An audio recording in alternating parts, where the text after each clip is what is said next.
Daf Yomi, Tractate Kiddushin, Daf 79b, starting on the very bottom of 79a, with the words Hasam Tarti L'Reusa. The Gemara explains, there, in the case of the barrel, there are two reasons to weaken the possibility that the wine is tithed. First, it is vinegar present. Second, the wine has a presumptive status of being untithed. Here, by contrast, there is only one reason to weaken the possibility that she was a young woman at the time of the betrothal. In other words, the fact that she is now a grown woman. Shmuel therefore maintains that her earlier status of a young woman is not nullified, and both betrothals must be taken into account. The Gemara suggests, let us say, that it is parallel to a dispute between Tanaim, starting the top of 79b, Kiddushin daf 79b. The halacha is that a moribund person, a deathly ill person, who transfers all of his property to others without leaving anything for himself, can retract his bequest upon regaining his health. This is due to the assumption that one would give away all his possessions only if he believes he is going to die, and the bequest was therefore made in error. By contrast, if a healthy person gave all his property to others, he cannot later retract his bequest. The Tanaim discussed the case of one who gave away all his property and later, seeking to retrieve his property, claims that he was moribund at the time, while the recipients of the bequest maintained that he was healthy. Who is able to remove the property from the possession of whom? He is able to remove his property held by others from their possession without needing to bring proof that he was moribund at the time, and they may not remove the property from his possession if he still is in possession of the property, without proof that he was healthy. This is the statement of Rabbi Yaakov. Rabbi Natan says, if he is currently healthy, the obligation is upon him to bring proof that he was on his deathbed at the time of the bequest, and if he is now on his deathbed, the obligation is upon them to bring proof that he was healthy at the time of the bequest. The Gemara suggests, let us say, that Rav spoke in accordance with the opinion of Rabbi Natan that one's current status is paramount, and Shmuel spoke in accordance with the opinion of Rabbi Yaakov, who holds that the question of whether he was moribund remains a matter of uncertainty, and they may not claim the property from him even if he is now healthy. The Gemara rejects this. Rav could have said to you, I spoke even in accordance with the opinion of Rabbi Yaakov.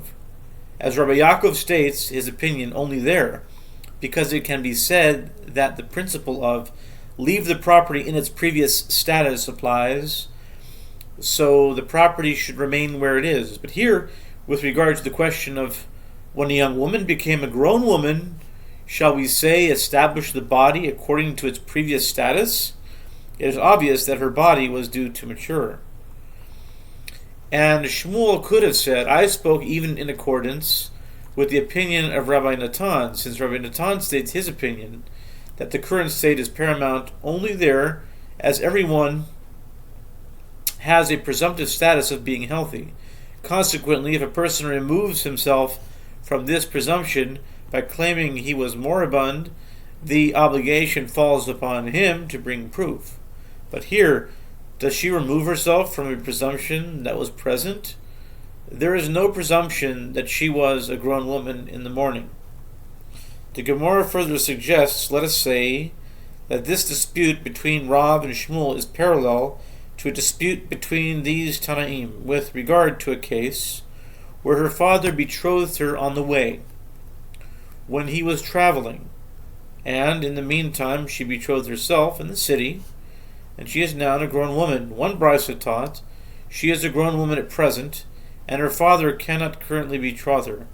Therefore his betrothal does not take effect. And it is taught in another brisa, We are concerned with regard to the betrothal of both of them.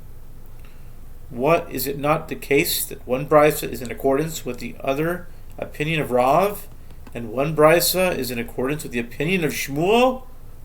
The Gemara rejects this. No, it is possible that both this and that are in accordance with the opinion of Shmuel.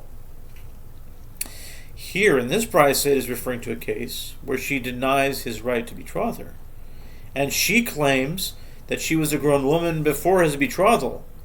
There, it is referring to a situation where she does not deny his right to betroth her, and therefore it is uncertain which betrothal takes effect. The Gemara asks, if so, let us also say that since the Brisas do not disagree, the opinions of the Amoraim, Rav and Shmuel, do not disagree either. One is referring to a case where she denies her father's right to betroth her, while the other is referring to a case where she does not. The Gemara rejects this, and how can you understand it that way? But Rav Yosef, son of Rav Menashe of Dabil, performed an action in this case in accordance with the opinion of Rav, and did not take the father's betrothal into account. And Shmuel took offense at this, and said, sarcastically, is wisdom measured out to everyone in a small measure, and measured out to this member of the sages in a large measure? He was angered that Rav Yosef had the audacity to rule against him in this case. Now, if it enters your mind that they did not disagree at all, why did Shmuel take offense? Perhaps when Rav Yosef performed an action, he did so in an instance where she denied her father's right to betroth her, in which case even Shmuel would agree that the father's betrothal does not take effect. Rather, it must be that Rav and Shmuel did disagree, and Rav Yosef must have ruled in the case of a woman who did not deny her father's right to betroth her, which explains why Shmuel took exception to this ruling. Marzutra said to Rav Ashi, this is what a Maimar said. The halacha is in accordance with the opinion of Shmuel. And Rav Ashi said the halacha is in accordance with the opinion of Rav. The Gemara concludes, and the halacha is in accordance with the opinion of Rav. Mishnah. With regard to one who went overseas with his wife, and returned with his wife and children, and said, this is the woman who went overseas with me, and these are her children.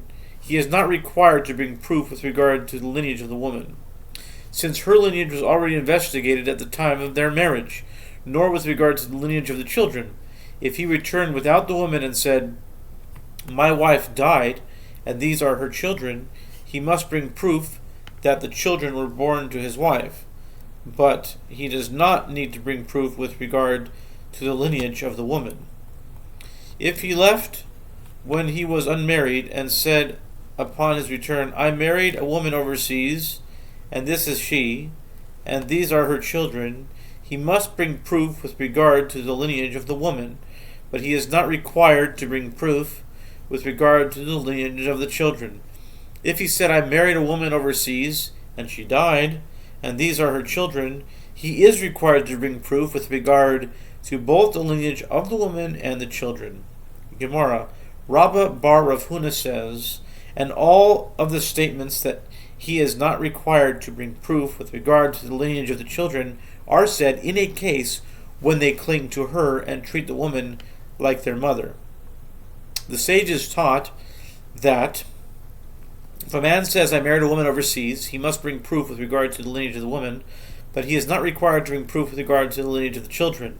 And he must bring proof with regard to the lineage of the adult children, but he is not required to bring proof with regard to the lineage of the minor children. Since their attachment to their mother is apparent, it can be assumed that they are her offspring. In what case is this statement said?